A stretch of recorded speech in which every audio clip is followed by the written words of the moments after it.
What a week, huh? Liv, it's Wednesday.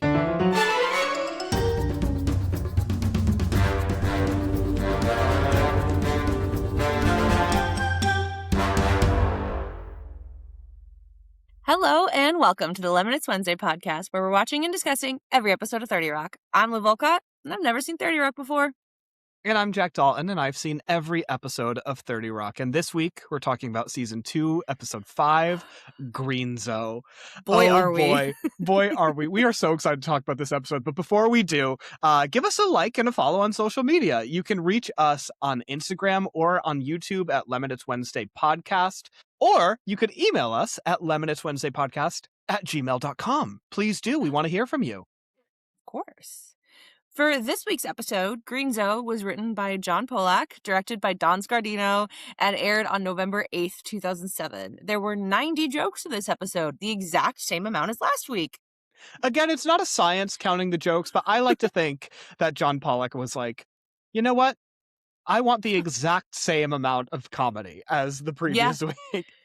Well, I don't know if we would say the same amount of comedy as the previous week. Same amount of jokes, maybe. It's all subjective, but I would venture to say there's a lot more comedy in this episode, and we are very excited to My God. Well, let's see what IMDb says about this episode. So, according to IMDb, this is the episode where Jack hires an actor to play the superhero Greenzo, who is to promote environmental consciousness and GE products. But what happens when Greenzo becomes drunk with power? No mention of any other plotline. Oh, that's it. Okay. That's it. Right? That's the only thing that happens in this episode? Well, before we dive into all the gloriousness of this episode beat by beat, we must first make our offering to the patron saint of comedy, Tina Fey, by observing the rule of threes. Is this a rule of threes call? So, each week, I will share 3 fun facts about the episode that we're discussing. So, number 1, this episode, shocking as it may seem, aired as part of Green Week at NBC. No way. Yes, so if you're unfamiliar with Green Week or you didn't grow up watching NBC in the aughts, back then, NBC's chief executive, Jeff Zucker, had come up with this idea for programming. So during Green Week, every single primetime show, which aired between November 4th, 2007 and November 10th, 2007, contained some sort of positive environmental theme. And so, of course, Greenzo falls right into that. I appreciate that yes, it is technically a positive environmental theme, considering that they're talking about the environment, and then Al Gore does show up with some actually good advice at the end. But I appreciate that they let the characters stay true to themselves, and that Jack still pushes it as a business venture, not caring about the environment whatsoever. Yeah, it's very smartly done. And this is not the last time that I think we will be getting some NBC Green Week jokes on 30 Rock. I will just say that. I was really hoping you were going to say this is not the last time we see Al Gore. Because Al Gore's in this episode. I know. Sure, David Schwimmer's here, but then Al Gore's literally in this episode too. Like, what do you mean? We'll talk about it later, but I love watching the scenes with David Schwimmer and Alec Baldwin and Al Gore there, just to watch Al Gore acting with the two of them, because so often it's just so clearly he's just sitting there watching them. He's not behaving like a person would in the scene. He's just present and waiting to say his line, and he's just thrilled to be here. And he is thrilled to see David Schwimmer. Maybe he's a big Friends fan. I don't know. I think Al Gore can frankly do no wrong. I think so too. Well, number 2, this was also the first episode of 30 Rock that aired after the start of the writer's strike back in 2007 and 2008. The writer's strike, the 2007 writer's strike, is of course why this season is 15 episodes as opposed to the 20 and some change as usual. But yes, soon after they declared that they were going out on strike, this was the first episode of 30 Rock to air that they had already, produced and everything. I can't remember exactly where the break happens, but there's, I'm sure, a delay coming up where the show was off the air for a few months as the strike concluded, and then they got production back up and running. We'll find out. And number 3, I'm so excited to talk about Paula Pell. I could talk about David Schwimmer, but I don't really feel like it because Paula Pell is here and I'm obsessed with her. So Paula Pell, for people who only know her from the 30 Rock universe, she plays Pete's wife, also named, guess what? Paula. She was a writer and a producer, not only on 30 Rock, but migrated over from Saturday Night Live, which is where she had met all the crew that brought 30 Rock to our screens. Some of her notable achievements from SNL was she had co-created the characters such as Debbie Downer. Ever heard of her? Yeah, so she co-created the Culps, which were the wonderful musical couple singing about the dangers of drugs and other topics, played by Will Ferrell and Anna Gasteyer. And she also co-created Justin Timberlake's Omeleteville mascot, the Spartan cheerleaders, with Sherry O'Terry and Will Ferrell as well. Just wow. She's a genius, and she's a stunning just genuinely, resume. She's so funny. She's gone on to be in so many different shows and films, both behind and in front of the camera. She very recently was on Amy Poehler's podcast, Good Hang. I highly suggest to listen. It's just so funny. So she's not in a large role in 30 Rock, but anytime Paula shows up, I am delighted. I'm so excited that she's here, truly. Do you feel conflicted given your desire or prediction that Liz and Pete are going to get together? Do you feel bad that Paula Pell has been on the sidelines this entire time? Let them all date. Oh, throuple. Do you know how many problems would be solved if we could just let throuples be throuples? You're so right. You're so right. Like, wow. Maybe 30 Rock invented the term, and it's with these three people. Wow, that's my dream. Oh, one other note I want to say about Paula. So during her time at SNL and 30 Rock, I mean, I already said what a badass she is, but she has also been recognized with an Emmy Award for writing and 6 Writers Guilds of America awards. And in 2019, she was honored with the Herb Sargent Award for Comedy Excellence. So my girl, deserved. She's a comedy queen, and I highly suggest that people check out her work if you haven't already. Well, Liv. Jack? Have you finished releasing enough hydrofluorocarbons to kill a penguin? This penguin? I just wanted something to drink. So disgusting. Let's get to the episode. I want to go to there. Well, friends, there's so much to talk about in this episode, and let's start with Pete. We were just talking about Paula, and let's just cover what is going on with Pete for her the lesser first half half of this episode. Yeah, her lesser half. So Liz walks up to Jenna because she found some lipstick and a stale Pop-Tart on the floor of her apartment and assumes that it was Jenna's from some time that she was over there. But Jenna says, no, it's not. It's not the right color. I didn't write down what she says it was called. I think it's something like Sunset Blush, and she wears Tiger Orgasm. That's right. That's that one I absolutely know. Right. Yeah, she definitely wears Tiger Orgasm. It's something blush. Yeah, no, that sounds right. Yeah. Well, it's not Jenna's, is the point. And Liz is confused because with it just being Liz and Pete at her place answering a past question from Liv here about is Pete still staying at Liz's apartment? And the answer seems to be yes. And so he has for months? We had a whole I summer. Guess so. A whole months. Summer. Yeah. So with that in mind, whose lipstick could it have been? At this very moment, Pete skips by in the studio wearing according to Jenna, sexy Justin Timberlake hat. And again, throwback, because what were they supposed to be doing, Liz and Pete, in the last episode? Going hat shopping. I think that may have been the origin of the hat. It's all connected, Liv. Wow. Almost like these are real people with real lives. It's almost like they're real people with real lives. Jenna immediately suspects that Pete is having an affair, because why else would a man start taking care of himself? And it was immediately my thought. Yeah. And later on, Liz smells a new body spray on Pete, which apparently came with his leather jacket, which is just Gross. such a sad sentence. And this is immediately when she's like, oh my God, are you having an affair? And of course he denies it. She whips out his wallet, urges him to remember his wife and kids, pulling up all of his children, learning that he has a son named Jack, which is going to lead to some thinking on my part. But yeah. Yet another. Yet another Jack in this show. Speaking of Jack has a new business venture that he is so delighted about. He introduces Liz to Greenzo, played by the wonderful David Schwimmer, NBC's eco and business-friendly mascot. They're going green. Why? Liz says, to save the earth. And Jack says, so we can drain the remainder of her resources. Yeah, and that makes sense. And I do have to point out the little, chuckle, gasp, scream that Tina Fey let out when she first saw David Schwimmer just pop onto the scene is a carbon copy of the noise that I made. It's a perfect. She does it a few times throughout the series, and it's the perfect sound. It's just so juvenile, and like she Yeah. could not contain herself. Like it just snuck out.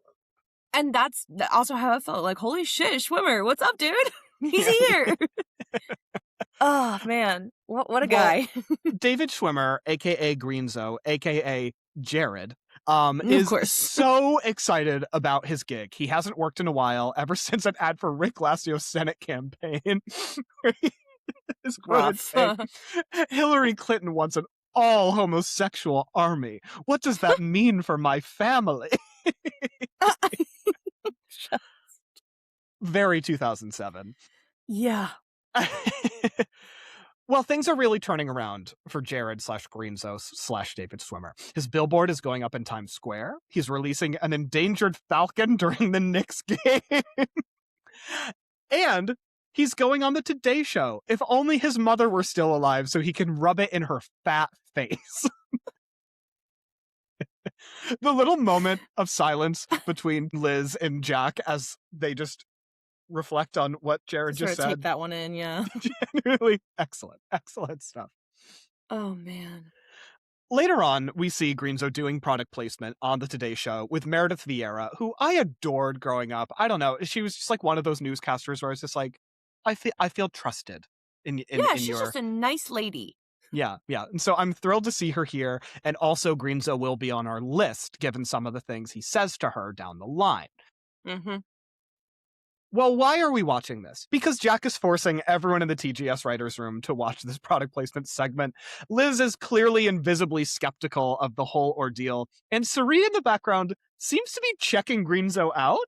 I don't know. Yeah, I think she's not the only one. Right, the green latex and the cape just really seem to be working for her. Maybe it's the backwards cap that really pulls it all together. Who's to say? But she seems intrigued. Mm-hmm.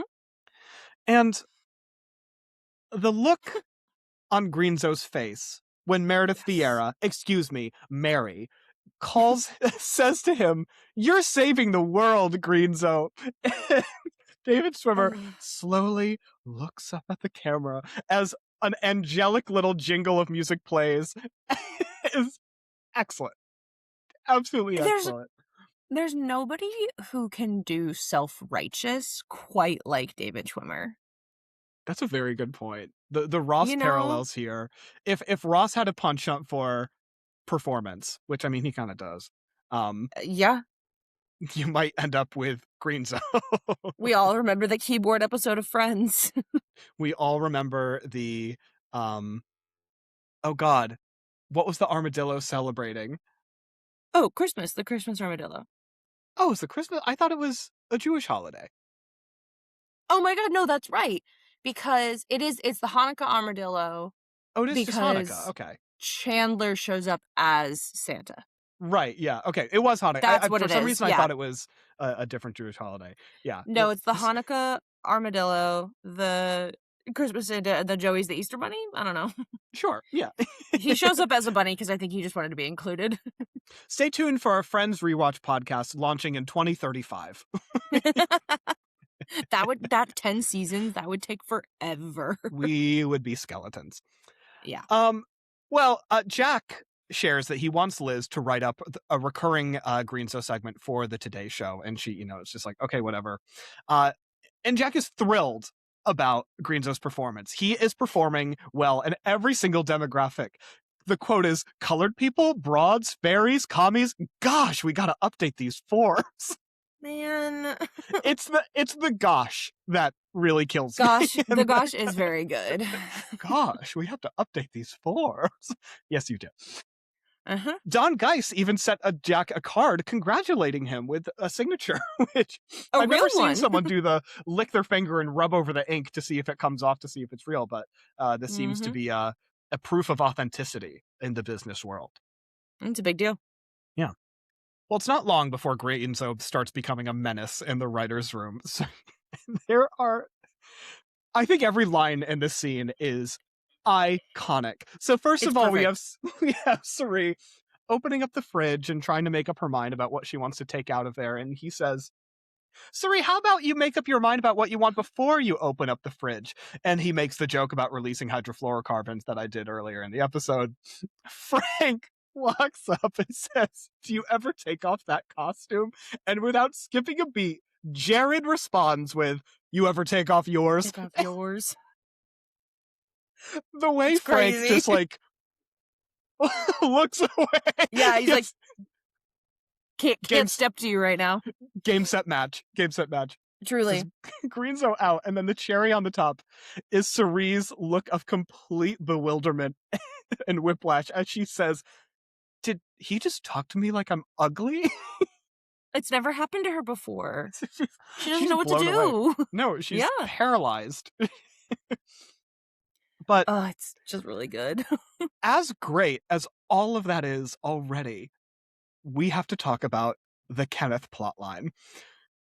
So, listeners, as we were preparing to dive into episode 5, before either Liv or I had actually watched it, I mentioned that I was really excited about this episode because of the Greenzo plotline. I just remember so many of the bits, and that alone stands on its own in my memory. And I remember thinking to myself, I love the Greenzo plotline. I don't actually remember anything else that happens in this episode, so I'm excited to remember.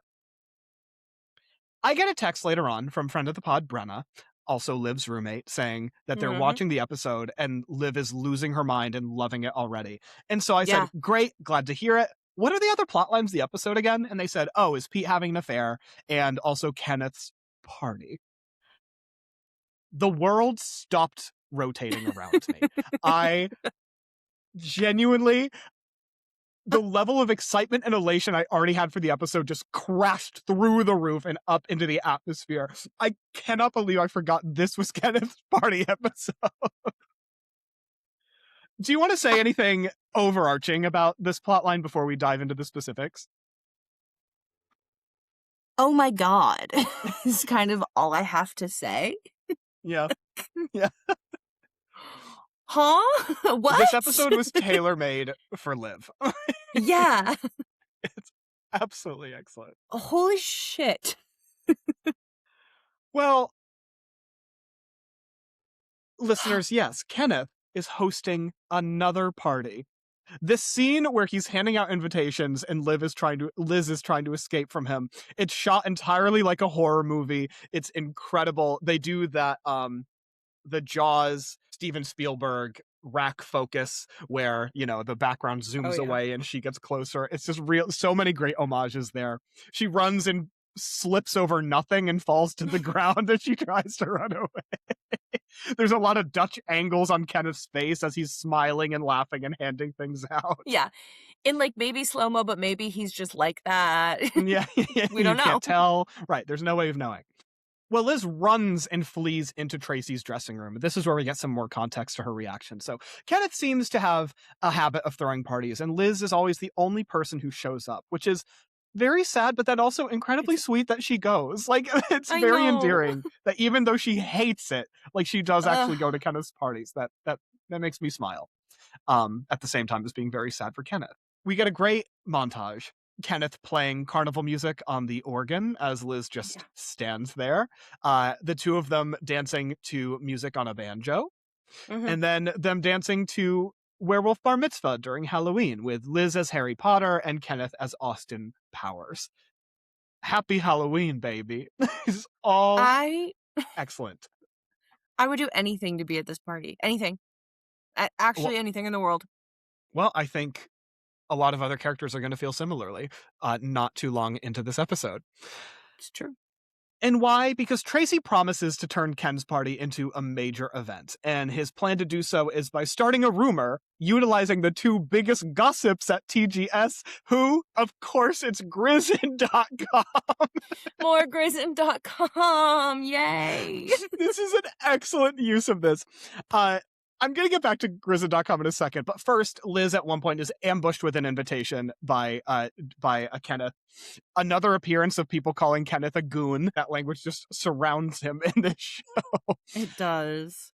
Jack, however, rejects the invitation and makes absolutely no excuses for himself because he respects Kenneth too much. And I get that. Sometimes you don't want to go out and you just want Yeah. to be in your house. Like, I was out with my friends for dinner last weekend, and at one point I looked at them and I said, I'm going to go home. Not because I don't love you, not because I'm not having a good time, but because I would rather be in my house. And they were like, yeah. And it felt so freeing to just be like, I love you and I cherish our friendship. I'm going to head out. It's great to remember as grown humans that we have free will. Yeah. It's great when we exercise it. Mm-hmm. It felt really good. Well, you want to know what Yeah. Kenneth's party theme is? It's party like it's 1999, which according to his Bible is in 7 years. I have completely run out of hyperbole for him. I have genuinely no words, which is great because this is a podcast, famously a audio verbose medium, but I have nothing to say. Oh my God, I love him. He's perfect. He's absolutely perfect. And it's not long before the rumor mill begins spinning. So it starts off, it's a whole game of telephone. Tracy tells Grizzin.com that T.I. is going to be at Kenneth's party. And they have to tell Josh, so he finally thinks they're cool. Phenomenal, just like little piece of character work in there. Yeah, so Grizzin.com tell Josh, who is unimpressed by T.I., that Fallout Boy is going to be there. And then Grizz Chapman, I forget about this moment, but I was losing my mind. Josh says, oh, I love Fallout Boy. And the way Grizz says, we know, with a big smile on his Delightful. face. Just delightful. I love Grizzin.com. So funny. Ugh. And so the train keeps going. Josh tells Frank, because he wants a ride, and hypes up T.I.'s dancers, who he says are just incredibly hot. Frank then tells Suri, adding in Foxy Boxing as an allure to come to the party. But she's wondering if she can bring her 4 girl cousins who get so drunk and they're visiting from Holland. Frank, of course, says, I will die 1,000 deaths before I let you down. And as he runs away, I'm a big fan of the way that Judah Friedlander starfishes the double doors to get them to open. That was one that I made Brenna rewind so that we could watch again. It was incredible. I was like, why did he do it? Because so he has someplace to be. He has to make sure that the 4 cousins who get so drunk from Holland can come to this party. Genuinely so funny. Just so many excellent choices in this episode. Well, moving forward, Suri then tells Jenna about the party. Jenna is asking because she's probing for weekend plans and also is wondering, are bare feet in now or do you just have your shoes off? It's a good question to ask.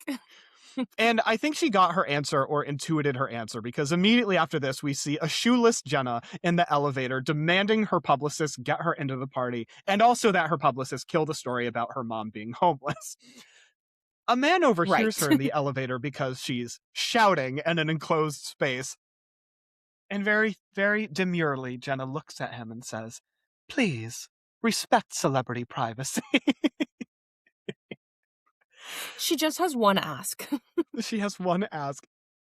Well, that man who she was talking to turns out to be Don Geist's executive assistant. And we then see him filling Jonathan in as Jack just paces back and forth in the background, watching their interaction, waiting for an opening to come in. Yeah, he's on the hunt and stressed.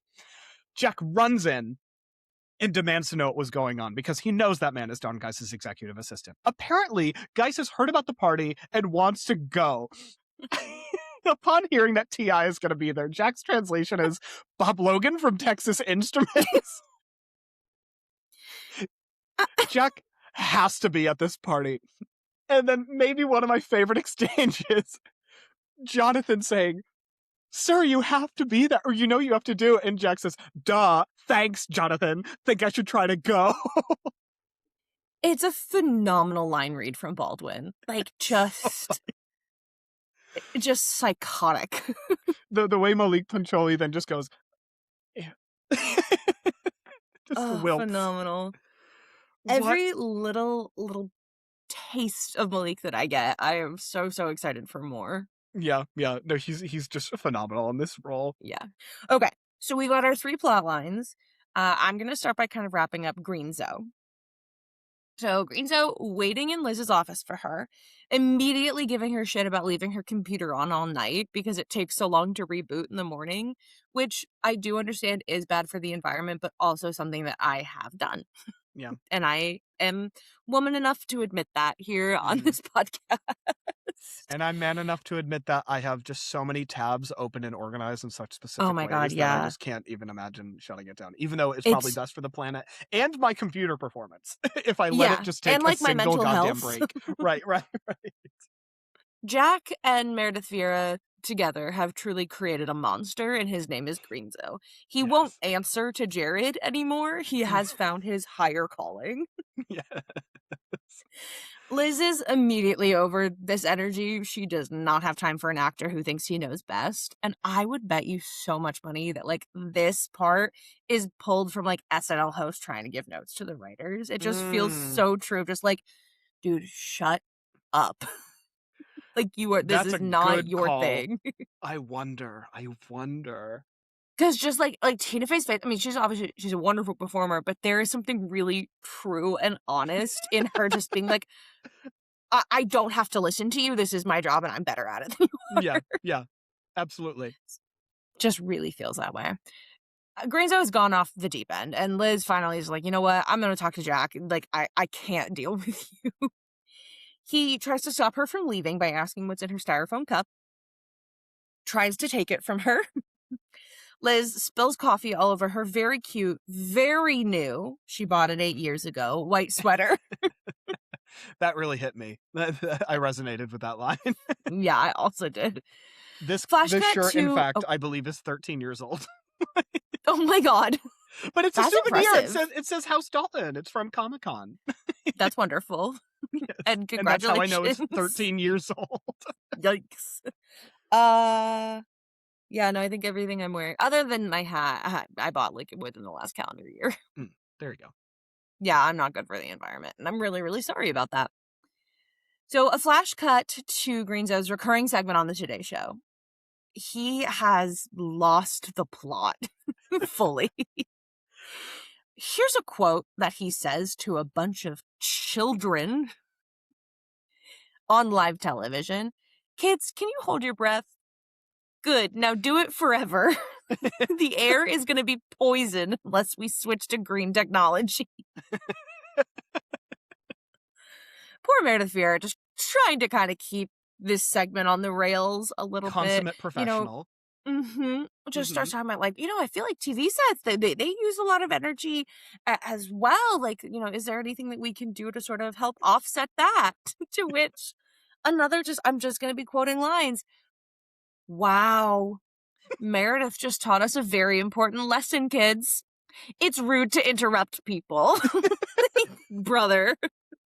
So there were 2 lines from this episode when I was reminiscing about the plot lines with friend of the pod, Brenna. I texted her separately because we were in a car with Liv and we couldn't talk about it.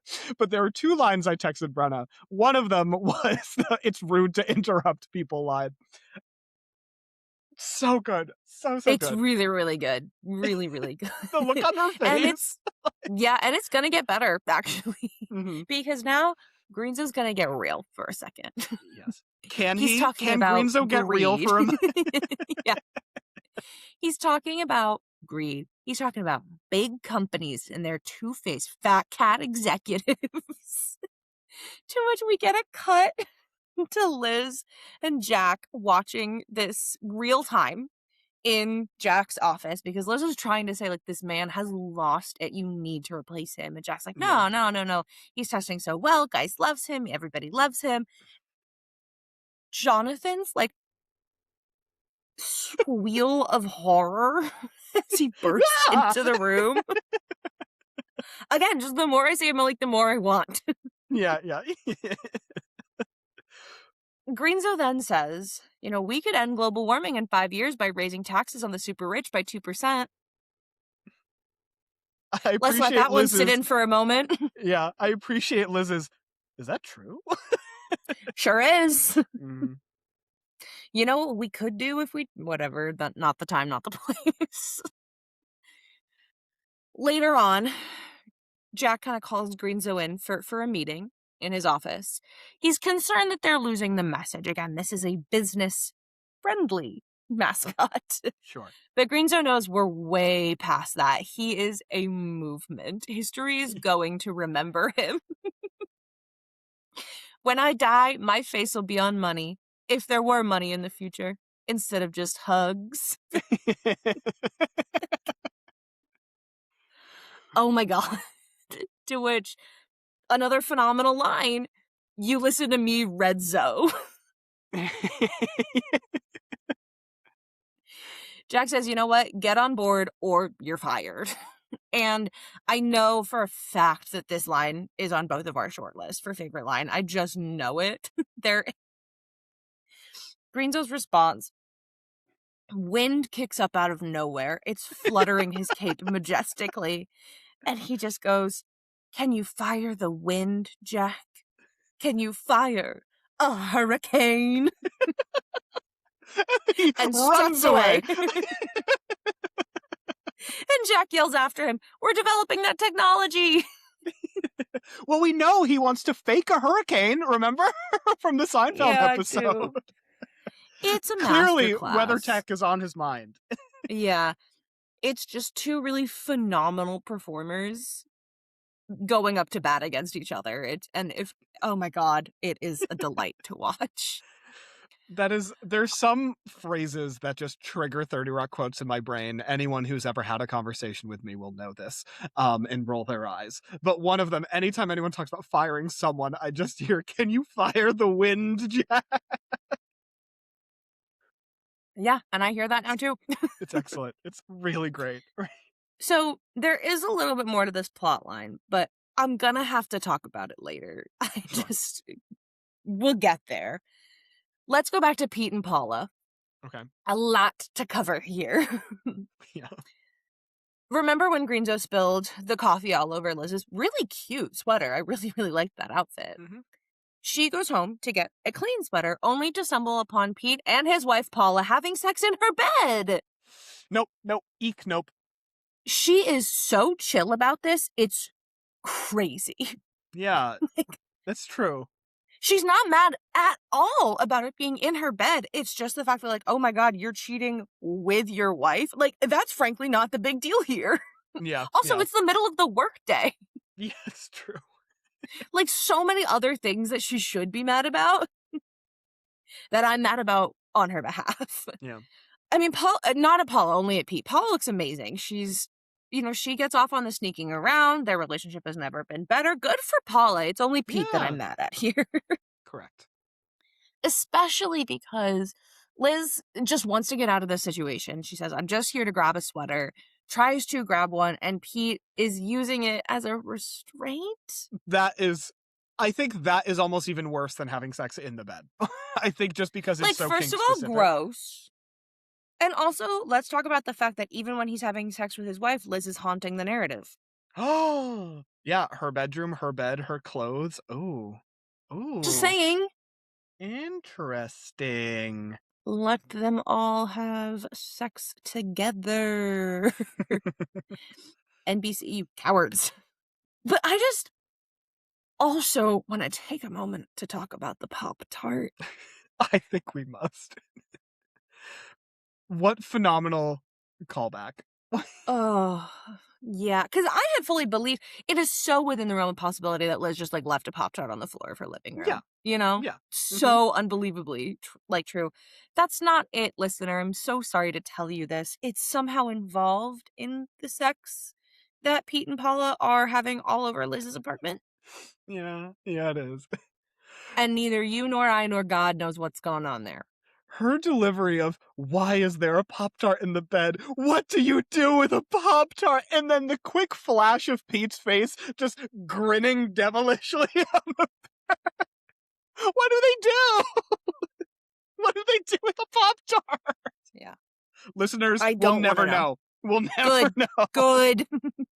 That is none of my business. Ugh.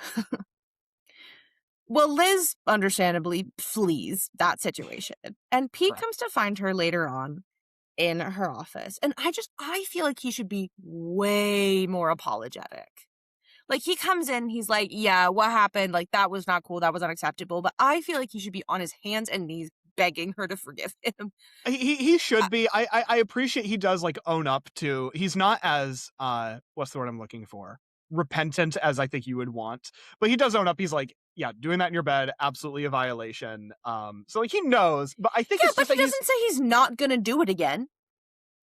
Oh, I guess that's true. I guess I just took that as an implication of what he was saying, but yeah, he doesn't say that No, explicitly. because of how the scene ends, which we'll get to in Mhm. just a moment. Yeah. But Liz, she is just like a really, really good friend here. She's not mad at him. She just like wants to know when he's moving out now that he's back together with his wife. Mhm. Except Pete doesn't want to move out. Right. Interesting. So Pete and Paula got married in sophomore year. She was pregnant 20 minutes into their first date. Way to go, Pete, I guess. And they never got to just be a couple, which I do understand. I totally can like empathize with that there. So Pete asked, please let me be your roommate so that I can date my wife. It's honestly a very sweet idea. It is Like, it is a nice thing to say. But also, best of both worlds there, huh, Pete? oh, mm-hmm. Get to fuck Is your there- wife and spend all your time with Liz. Interesting. Interesting. Interesting. And, again, why I'm mad at Pete this episode, the way the scene ends is then Pete says, oh, by the way, can you come home early again today? Paula likes getting caught. No shade to Paula, like what you like, girl, but the implication there being that they're going to continue to have sex all over Liz's apartment. Yeah. Yeah, there's no other way to read that. You're right. So, Pete, you're on my list this week, buddy. That's Fair gross. enough. I think, he's just, and I think Liz is treating him so gently for the same reason. I think he's just on cloud nine because his relationship is doing well for the first time in the extent of the series we've seen him so far. Yeah, well, I don't think men deserve nice things. Fair enough. Except for Kenneth. Thank you. I thought you were going to say except for you, but sure, Kenneth, yes. Oh, yeah, right. You too. Sure. Whatever. Next. Okay. Everybody brace yourselves. The Kenneth plotline. Mm-hmm. The rumor has gotten way out of control. As you mentioned in Act 1, through this sort of like game of telephone, it has now turned into T.I. is coming to the party and he's going to perform. Fallout Boy is definitely coming too. And of course, there's going to be Foxy boxing. Frank comes up and tells all of this to Liz and Tracy, who is hearing this as if for the very first time. Right. Tracy has to get into this party. It combines his two favorite things, boxing and referees. Great line. Great subversion. Has to go. And Liz says to him, like, well, Tracy, what is going to happen when people show up to this party expecting so many great things and then they're just going to get disappointed? Tracy knows that feeling, just like Colonial Williamsburg. All-time Tracy Jordan line. Genuinely, I think if you could distill the character down into one interaction, it's this. It's this one scene. It's him being a complete doofus and having zero situational awareness, and then just dropping an incredibly accurate and appropriate historical fact. Yeah. Like, why does he know about Colonial Williamsburg? Who taught him that? and to apply it correctly in this context, it's just, oh God. So it's stellar. Well, Liz, she tells Tracy he needs to shut this down. Tell Kenneth what's going on. Cancel the party. I am sure he will definitely do that. Yeah. No doubt in my mind. No. Especially when Jack comes to Kenneth. He was just joking earlier. When he said that he didn't want to come, that was just a joke. What a prank. The manic laughter that Alec Baldwin puts on us. He's like, I was just kidding. It's oh my so God. funny. And Kenneth responds with like, oh, Mr. Don, you don't want to come to my silly little party. And here Baldwin goes. Again, with the insane intensity, fire in his eyes. Oh, I see. This is how it's gonna go, huh? You wanna whip him out, measure him? Kenneth, as executive VP of G, I'm ordering you to give me one of those pink cupcakes. It's a great line. And Kenneth is just so happy as Jack walks away with his invitation. He goes, everybody's coming. Yeah. And who overhears this but Tracy on his way to deliver the news? And Ken just looks so happy. I couldn't do it either. I also would just be No. like, I will somehow make this a great party for him. Yeah, I'd do the same. And here we go. We're at, Kenneth's apartment. We're going to the party. Twofer's here. We finally get to see Twofer actually have like a line or two in this. Thank God. This episode. So many people are in this elevator. It's horrifying. Yeah. And Liz is like, Tracy, what happened to canceling the party? And, Tracy's like, we gotta relax. We gotta chill out. This party is about to become a Tracy Jordan joint. Now, where do I even begin?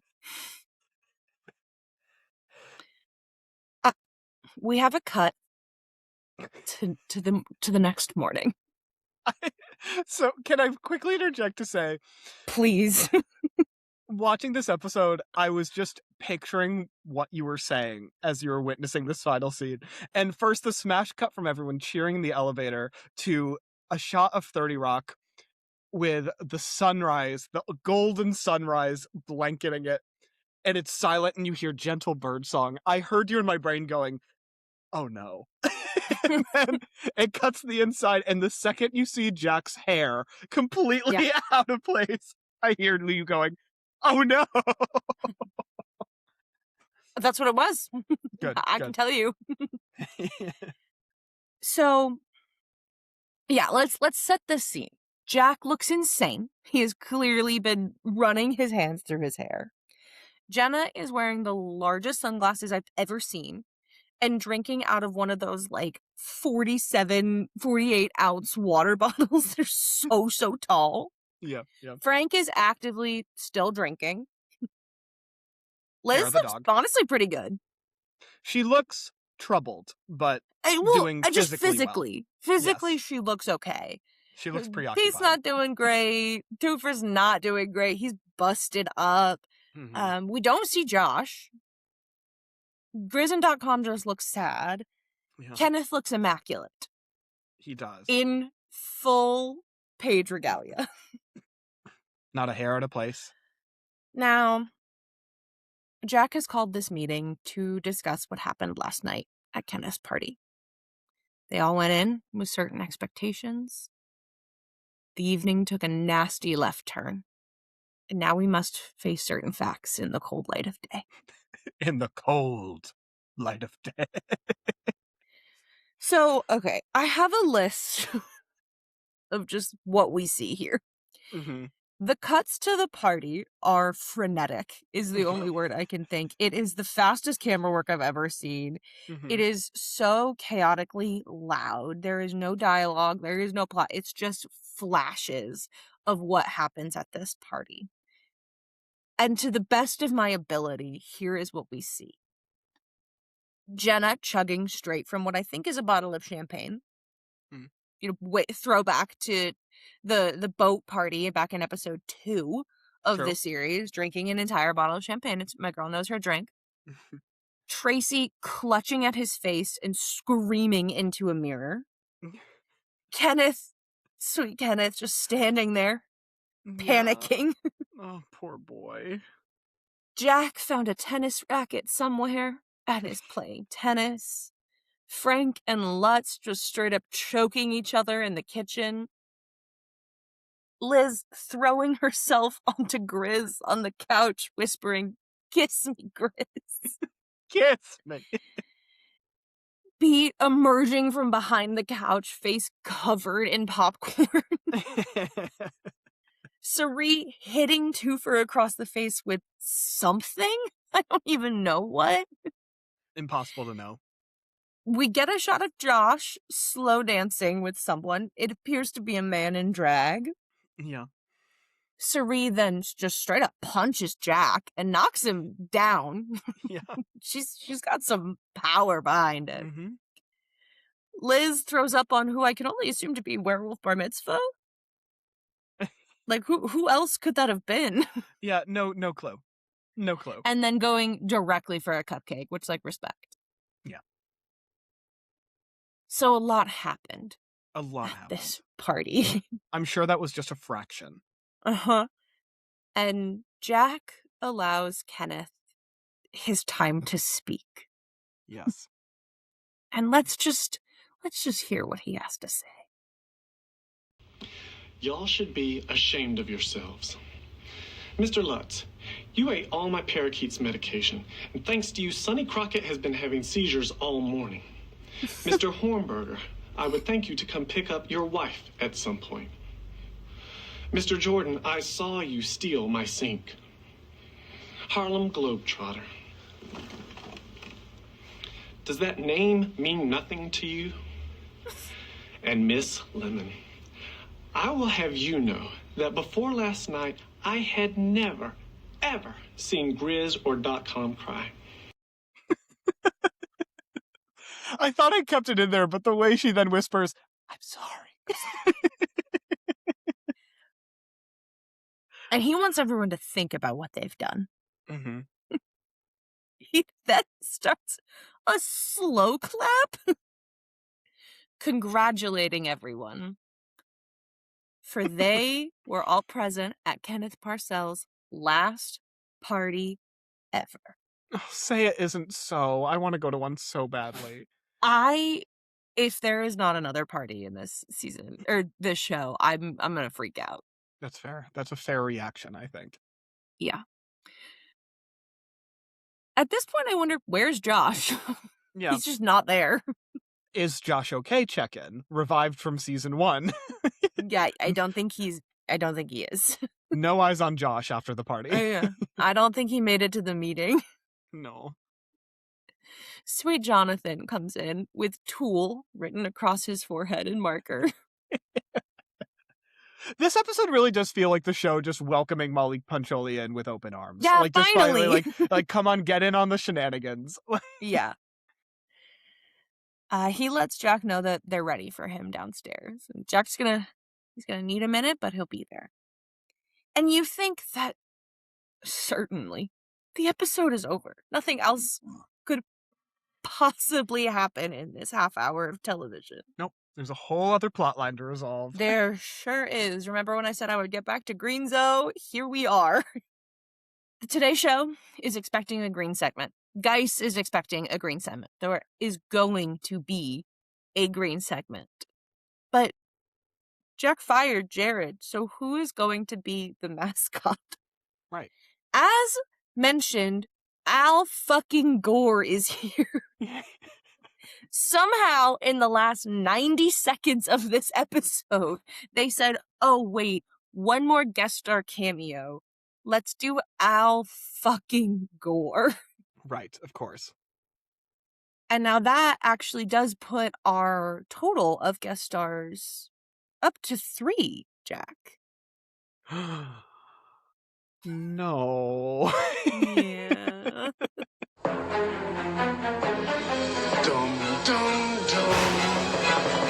So I've been giving you a lot of abstract ones, but Jack, fuck, marry, kill, Paula Pell, Al Gore, David Schwimmer.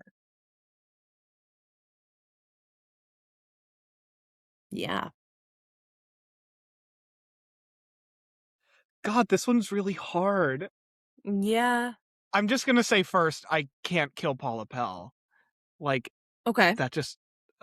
Yeah. No, for sure. So you're either going to kill a beloved character actor of one of the most famous shows of all time, or Vice President Al Gore. Do you feel good about that?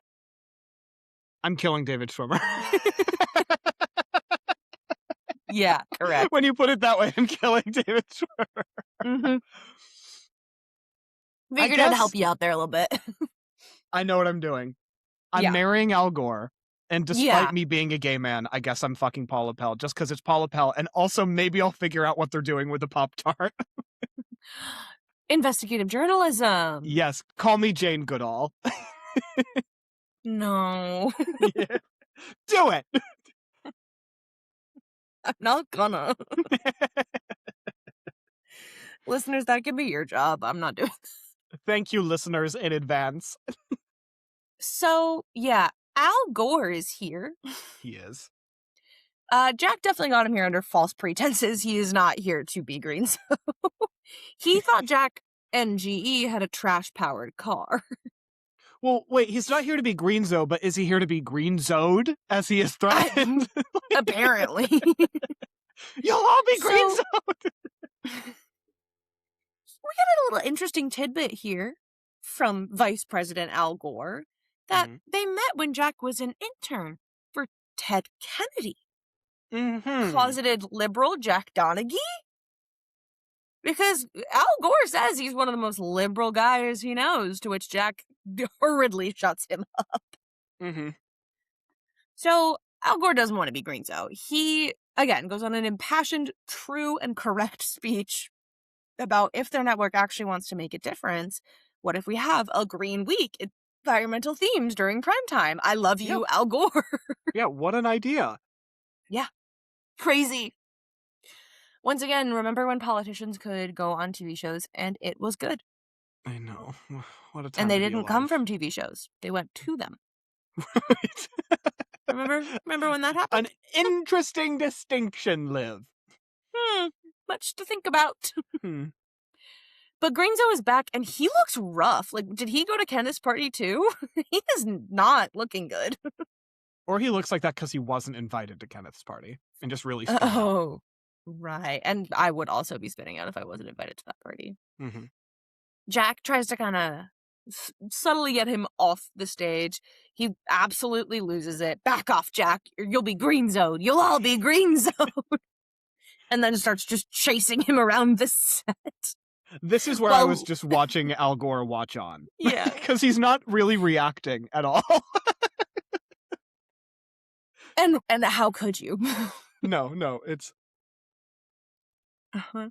And Liz is like, trying to kind of smooth it over, just sort of get Vice President Al Gore out of this situation. But quiet. A whale is in trouble. And he runs away. No, not even a whale. A whale.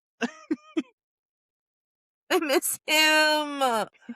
So good. Oh my god, remember when things were like gonna be okay? No. Yeah. So that's how we wrap this episode.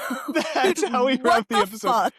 Great final line as the papier-mâché globe catches on fire Holy and shit. Liz says, "This Earth is ruined. We need to get a new one." We do. Liz If Lemon, that never didn't have you just been so sum it all right. up. God. Well, what are your thoughts on this episode? Man, I needed this episode. I was Yeah. talking to you a little bit about this yesterday. The last few episodes, there have been some really good moments. There have been some really funny moments. And I always love talking about them with you. But I've been having a bit of a tough time just with, like, am I going to be able to, like, really get through this show? Because of just, like, the onslaught of just, like, oh, man, Mhm. in so many of the plot lines. And that was in no way the case here. Like, this was Yeah. just rip-roaring from the start. So fucking funny. Yeah, there were definitely some problematic 2007 moments, but that wasn't, like, the plot points. Sure. And it was just, like, a really true, enjoyable episode that I never had to be like, that was really funny, but that kind of makes me feel bad that I'm laughing about it. So I think that was just it was just really like a breath of fresh air for me, and far and away the best episode of 30 Rock I have seen. This one was fucking phenomenal. I'm so glad to hear that. It really snuck up on me too, because I mean, I already addressed this earlier where there were parts of the episode I remembered, and then the parts I didn't remember just made it infinitely better. So it was just an all-timer that I hadn't considered. Similarly to the collection episode earlier. I wouldn't say that episode was an all-timer, but I talked about it in that episode where it's just the character moments and the ways that they landed the Yeah. characters in that episode just felt so right. Yeah, we're settled. Yeah. And this episode is just like, okay, we got the characters now, and now here's just a bunch of comedy. And Yeah. yeah, so just A tier, S tier episode, if I may. You may. And I hear what you mean about the streak that we had been on. Yeah. It's definitely a lot tougher when it is the main, like with Jenna, like the body shaming is the plot line. Exactly. And it's not like a throwaway joke that kind of makes you like bummed out. It's like, this is the storyline that we're sitting in Yeah. for a few episodes. And that well, like any show from the aughts, and especially a show where the writers in the writers' room and the performers were really interested in navigating the very choppy and dangerous waters of like gender and racial humor. It is not something that goes away from the show, but I do feel like the beginning of this season was kind of a perfect storm of it just being kind of constant and baked into the storylines, like you highlighted. I think that was a very keen distinction that you made. And like, that type of comedy, I feel like, if I'm being honest, never leaves the show, but I do think it is diluted more, like with this episode. Yeah. And I think there's nothing wrong with having that kind of comedy. It is important, like, and it is admirable that they make that attempt. But I think, like, to your point, when it's just like episode after episode after episode, having it be the focal point, it's a little tough, especially looking back now. What, so 13 it's almost 20 years later? since It's almost 20 years since that episode came out. Math is. Yeah. And that's, it's just, we've learned so much, and we have a lot of ways to go. Again, as two, like, white folks talking about this, but I just like really just like appreciated just like an absolute like batshit insane episode. Yeah, that you didn't have to think twice about laughing at. Exactly. And I think also, like, the Jenna thing for me, that's obvious. That's a button issue for me, for sure. Just like talking about like female performers' ways, especially in the odds, even though that has not gone away by any stretch of the imagination, and is still something that people feel they are entitled to discuss and comment on and criticize. But that was also one of the few plot lines that lasted past one episode. Yeah. And that was an additional thing for me. I was like, this is what we're really sticking with. No.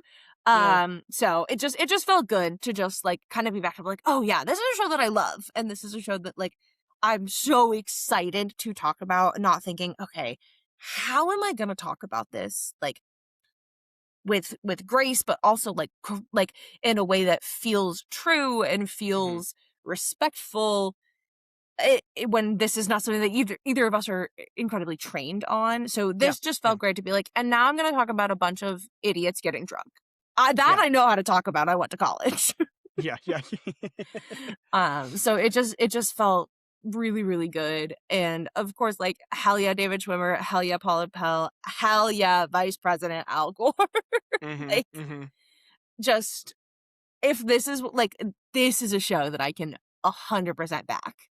And it felt really great to be back in that moment. Yeah, I totally get it. And this is part of a conversation for a later date when we get to some of these episodes. But I think some of 30 Rock's biggest missteps in this type of comedy are still to come. But there are things that have been very publicly and to great extent discussed and criticized already, both from viewers, people within the show, and then the showrunners themselves. There's been some more recent quotes of Tina Fey actually like reflecting on some of the decisions and choices that they made, and having a public response to it, which is I think help with this discussion, because I think the things that she calls out specifically haven't happened yet.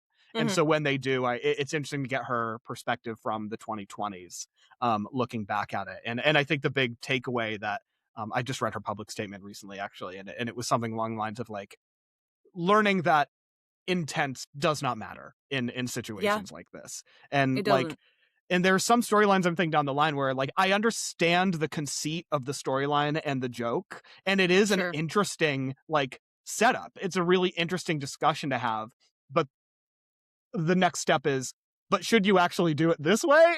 And the answer is usually no. But at the time, the people were feeling a little bit more lenient in that regard. And that's just how the flow of time works, I suppose. Yeah. And It'll be and really interesting to continue like having those discussions, and maybe we'll even get to hear from some folks who are actually involved Yeah. with that as we go down the line.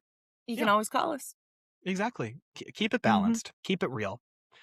Okay, well, all that to say, we still have to get to our stages. Yes. And Jack, you are wanted on the stage. Ah! Ah, Blerg! So every week before we lock up and leave the studio, we're going to close out by sharing some highlights from the episode. Starting off with Frank's hat. We had 3 this week. An A embarrassment of lot to riches. kind of talk of, truly. And 3 really good ones. We had and, lips, and half centaur. All You know? fantastic. Yeah, really, really great. All right, Revenge of the Nerds. What genre moment or pop culture reference was made in this episode? Honestly, there wasn't really a lot to genre culture at the time. Really, the closest thing that Liv and I could come up with was both the fact that Greenzo is a superhero and he's, Yeah. got like the very classic superhero outfit on. And then maybe also Al Gore's very actionable and scientific advice on how to address climate change. We should just always listen to and believe Al Gore on most things. Who's to say? Yeah, why not? Our time capsule moment. What was really happening like in the world that is really featured within an episode of the show? And similarly, Al Gore showing up, David Schwimmer showing up. They're both kind of still around, still doing things, but in no way to the height that they were in 2007, with Friends having just wrapped and An Inconvenient Truth, which came out in It was around this time. Yeah. I wanna say it was like 2006, right? I was gonna say Yeah, like 2006. Okay, yeah. Nice, okay. Yeah, Good May memory. 24th, 2006. I looked it up. Not a Oh, memory. okay. well, no, you remembered it first and then you confirmed it. Well, that's true. But I didn't know the May 24th. I just knew that Oh, it was no. around this time. So obviously they were a lot more prevalent in popular culture. So we'll give it to a shared trophy, David Mhm. Schwimmer and Al Gore. We're also going to highlight a moment where Jane Krakowski deserved the Emmy. And so, historically, listeners, you may know that Liv and I agree on this beforehand and share it with you all. But we're now pivoting to be more of an approach where we just fight it out and discuss on air with all of you what the answer is going to be. So, Liv, what is your answer and why is it Jenna in the elevator talking to her publicist? So my answer is Jenna in the elevator talking to her publicist. It had to be. It had Because to it's be. phenomenal, yeah. It's I mean, so first of good. all, she doesn't get a ton of screen time in this episode. So kind of and I was really thinking about just like the interaction with her and Suri of just well, obviously I know what's going on this weekend, but I just want to make sure that you know. Yeah. And then she was just screaming on the phone. It just and the like disdain while still being so demure of please respect celebrity privacy. Please. Yeah. She just turns into like a 1950s film actress. Just out Yeah, of there nowhere. is no fight this episode. There is only one answer of what the Emmy moment could possibly be. There is only Jenna. Yeah. All right. Well, we covered so many of the phenomenal lines in this episode, Liv, but are there any that we didn't explicitly call out that you want to highlight? And then maybe are there any of the ones we did mention that are really just at the top of the pile for you? Yeah, I have like a page of quotes, but again, As I do gave I. so many just in going through. Mr. Jordan, I saw you steal my sink. Is so fun. I think Also, that as is a my- follow-up, like, of you burn my jacket. Yeah, it's the way also topped not only by Jack McBurn's line delivery, but the way that Tracy Morgan is like hiding behind a curtain in shame when it cuts to him. Yeah. I love Fall Out Boy. We know. It's so good. Do you ever take off that costume? Do you ever take off yours? Like, I mean, this episode, any single line could be my favorite line, truly. Mhm. I had a few that we didn't call out that I wanted to give some appreciation please. to. One of which is when Tracy is talking about going to parties and how people behave. He says, "You see, people are like lemmings. Harvey Lemmings, my lawyer who never misses a party, followed by Liz's response of, that's not a real person. You made that up. You made that up. This is really good. Oh, I think that was the only one that we didn't talk about that I wanted to highlight. Yeah. I'm looking through my list. Oh, I have one more. Wait, did we talk about this? I don't know. This episode was kind of a fever dream. Good job, leave all the lights on for the invisible people. Did we say that one specifically? I kind of thought you did, so I crossed it out on my list, but I don't remember. Anyway, when Liz and Greenzo are kind of having their confrontation and she storms off to go talk to Jack, he yells after her, oh, good job. Leave all the lights on for the invisible people. So if I said that earlier, apologies, you get to hear a funny line again. And if I didn't, I'm glad that we got to shout it out here. God, so good. Who is your MVP, Liv? This is a really hard one. It's so hard. This is so hard. I mean, it's so hard for me to not go Al Gore, just because I really love Al Gore. Mm-hmm.